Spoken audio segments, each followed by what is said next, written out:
Greetings, friends. Steven here, and welcome back to another Gamer Haul. I don't know if this is an official Gamer Haul or not. It's just another epic, I guess an epic Wednesday night haul. Actually, it's a bit of everything from the day, and a couple days before as well. If you saw the last couple episodes, you might have noticed that I had these Zoids boxes in the background here, and I actually have a couple out, just so you can get an idea of what these were from my epic Zoids haul from a couple of weeks ago. It's like a robot snake, because of course it is. And a turtle. I've been slowly opening these and fiddling around with them, so I thought I'd just show off a couple. Leave them in the background there. Something like that. Alright, so let's get going with some Starlink. This is actually day 2. Yesterday was Starlink's official release day. And originally I was going to do a live stream unboxing, opening of these ships. But that was the day that YouTube went down. So what can you do, right, if the entire site disappears?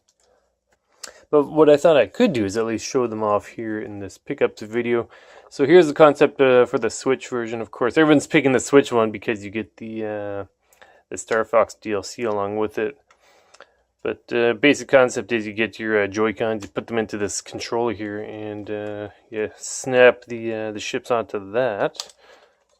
Now under the ship, yeah, got your little Fox McCloud or whatever pilot you want.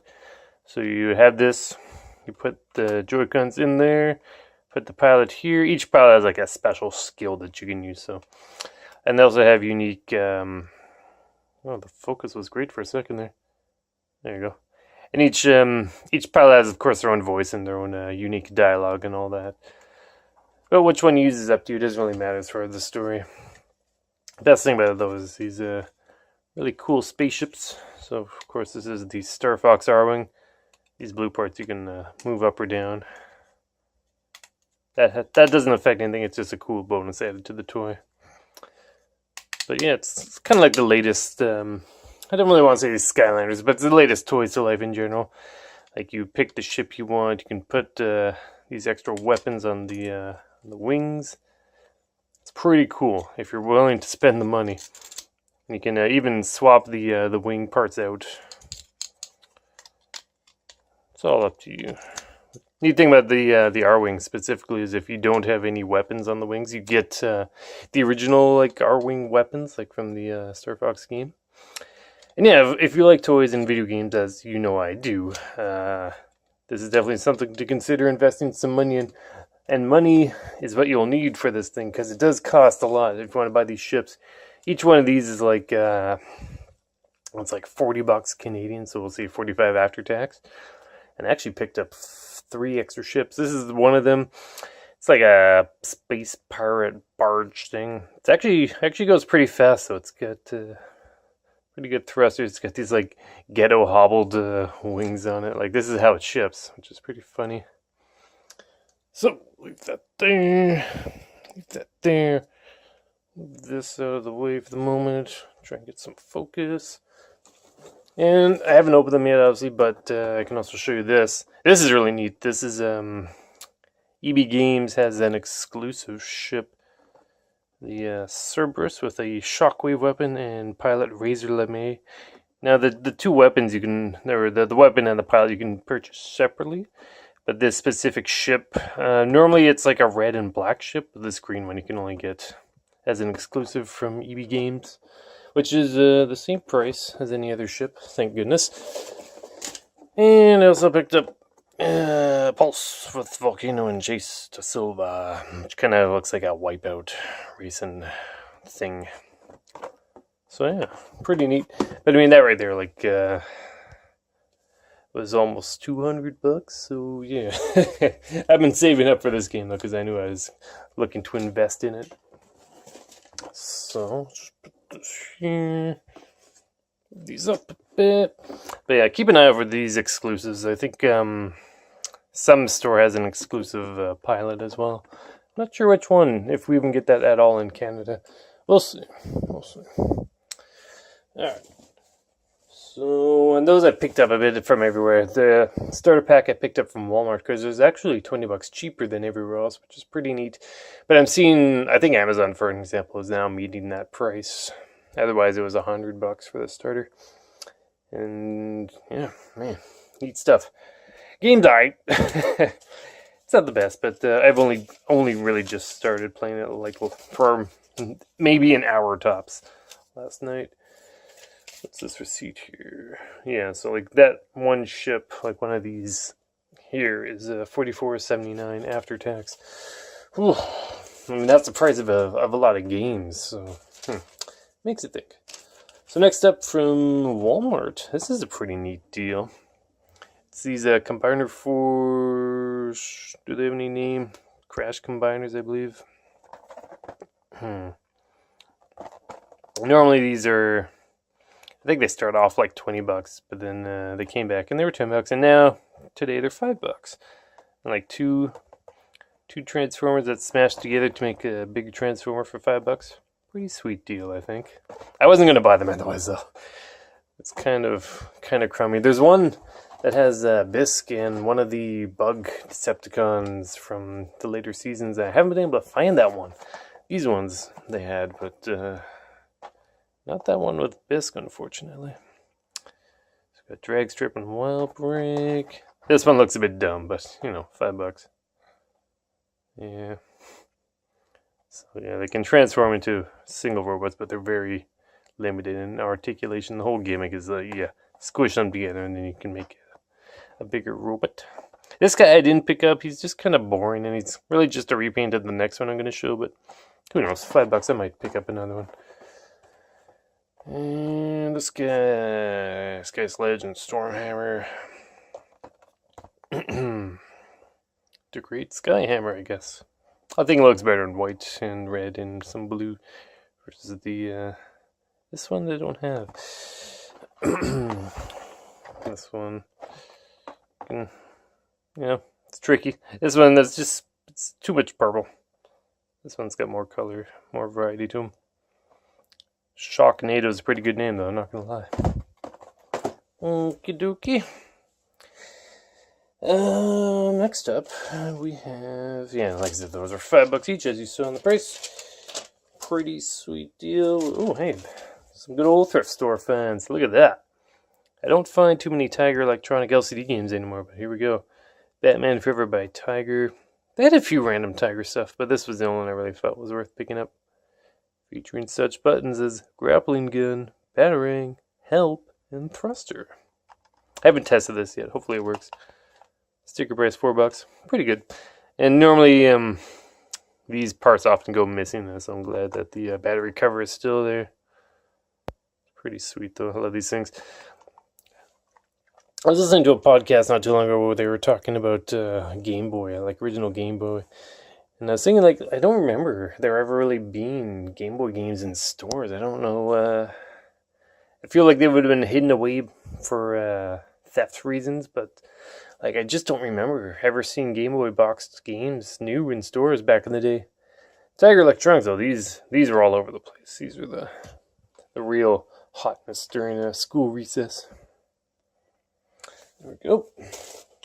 Next, Pokemon cards. I don't know, $3 seemed like a good number of Pokemon cards for $3, and I figured we could take a look through here. I don't know if these are any good or not, but let me know if anyone out there likes Pokemon cards. If there's any rare ones I should be excited about, sell for $100 online or something. I doubt it, but you know. Cats, Shanks, Doublade, Gengar, you know, Pokemon cards. Woo. I know Brendan, who's been on the channel in the past, is big into the Pokemon cards. We got the new Pokemon coming out on Switch next month, man. That's another, I think it's like $130. So, there's a slightly unique one. And I'm gonna need that Pokemon on Switch. That looks pretty good. Even though it is basically the first game all over again, once again, as it always is. Because Nintendo, but yeah, it does look cool. So yeah, ooh, shiny. I don't know. Are any of these good? Anything standing out to anyone? Anyone know Pokemon cards? Eh. If nothing else, I just thought they'd be fun to collect. Cool art and all that. Just put those right there so you'll never forget them. Bam. Next up, thing with frisbee and crap. $3. The only reason I wanted this is because there's this Frankenstein toy in here. This one. And those in the know that this is actually from the real Ghostbusters line. So the rest of it was just whatever. This is just crap. I'll probably donate that or throw it out, but this guy. Pretty neat. I don't know how to activate his gimmick. Is it that it? Just raise his arms. Alright.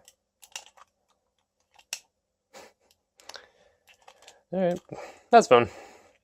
Kind of sucks I gave away most of my real Ghostbusters toys, or I sold them, or they were taken from me during roommates' yard sales or whatever. But as I find them, if I find them for a good deal, like the rest of the stuff was crap, but for $3, I mean, yeah, that's cool.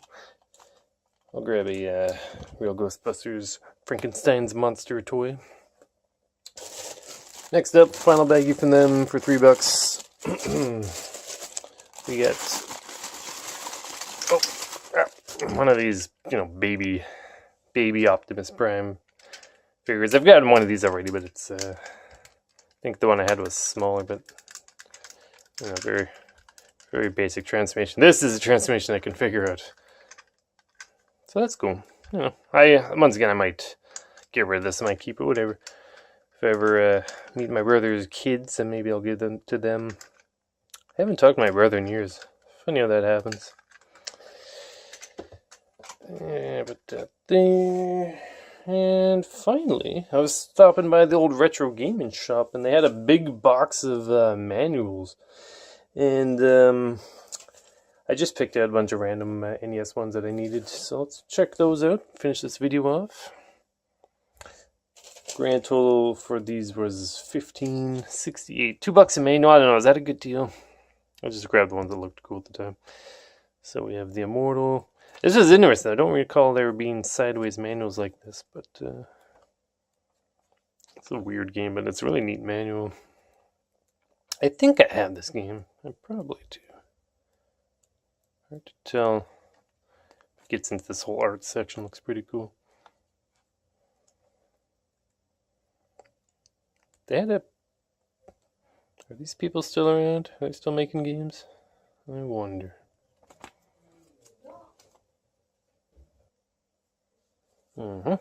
Next up, Platoon. Anyone remember that time I played Platoon on the channel? Yeah, I was like, oh, it's come back to haunt me again. I was like, yeah, Platoon manual, sure, a couple bucks. It's so rare to even see any manuals. 8 Eyes. I don't think we did ever play this on the channel. Maybe we did. I don't know. It's been ages since I did retro gaming stuff on the channel. It's just so played out nowadays. I don't know. But this game, weird. It's kind of like Castlevania, but stranger. So I was like, yeah, manual. I also grabbed manuals like for games I knew, but games I also knew that were weird and complicated, like these three, for example. And Fester's Quest, the manual, was pretty good. I've been thinking I want to collect all the Addams Family games, so I might work on that if I get them for a good deal, of course. But yeah, that's cool. Fester's Quest. Friday the 13th. I'm still trying to find the Nightmare on Elm Street NES game, but this I already have, the Friday the 13th game, and I was like, yeah, might as well add the manual to that, sure. Good old LJN. Hook. This is not a good game, apparently, the NES version of Hook, but I do love that movie, and I was like, yeah, you know what? Hook manual? Sure, why not? the old toy show's coming around this weekend, and I was thinking it'd be fun to find. Apparently, Hook had a toy line, and I wouldn't mind finding some of those toys. I don't think I've ever seen them there before, but you never know what'll show up next. And finally, good old Abadox, the instruction manual. This is a neat game. I like it. Good stuff. Yeah. Cool. Alrighty, so there you go. Yeah, the gamer hole in the bag. So we had some, bits and pieces of Transformers, lots of Starlink, some pretty decently discounted Transformers from the RID line. I don't know about those Cyberverse toys. They look pretty rough. There's a couple that are good, and I might do a review on them. We'll see. Whole bunch of manuals. Good old Tiger LCD game. I love those things. Real Ghostbusters Frankenstein's monster toy. And a whole whack of Pokemon cards. Woo! Shiny. Alright, everybody. Thanks for watching. Hope you enjoyed our latest CatMax movie cast on Funny Farm. That's up on the channel now, and they're also available in pure audio form over at Podomatic. So enjoy that if you haven't heard it yet. And otherwise, yeah, we'll see you guys next time.